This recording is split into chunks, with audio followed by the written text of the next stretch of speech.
4 personel TNI sempat diterjang arus deras saat membantu evakuasi warga terdampak banjir di Desa Garoga, Kecamatan Batang Toru, Kabupaten Tapanuli Selatan, Sumatera Utara pada Selasa 25 November 2025. Berikut informasi selengkapnya untuk Anda.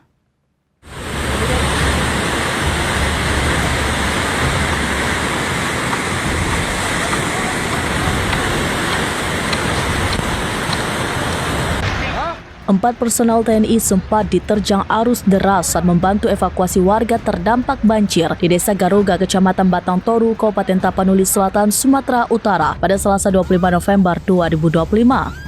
Kapendam 1 Bukit Barisan Kolonel Asrul Harahap dalam keterangan yang diterima Kompas.com mengatakan kejadian terjadi sekitar pukul 10 waktu Indonesia bagian Barat. 4 prajurit terkena arus deras. Ia menjelaskan mulanya para prajurit datang untuk mengevakuasi. Tiba-tiba debit air meningkat dan deras. Alhasil dari 4 prajurit ada 2 yang hanyut dan sempat dinyatakan hilang. Kedua prajurit tersebut ialah Sertu Nelwan Abdi Negara dan Serdada Meginting. Sekitar pukul 16.45 waktu Indonesia bagian Barat, untungnya Nelwan dan Dame ditemukan dalam keadaan selamat tak jauh dari lokasi. Sementara itu, Serdadame ditemukan selamat di rumah warga Desa Batu Horing sekitar pukul 19.30 waktu Indonesia bagian Barat. Mereka terseret arus beberapa meter sebelum berhasil mencapai tempat lebih tinggi dan kemudian ditolong warga setempat.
Download Tribun X sekarang, menghadirkan lokal menjadi Indonesia.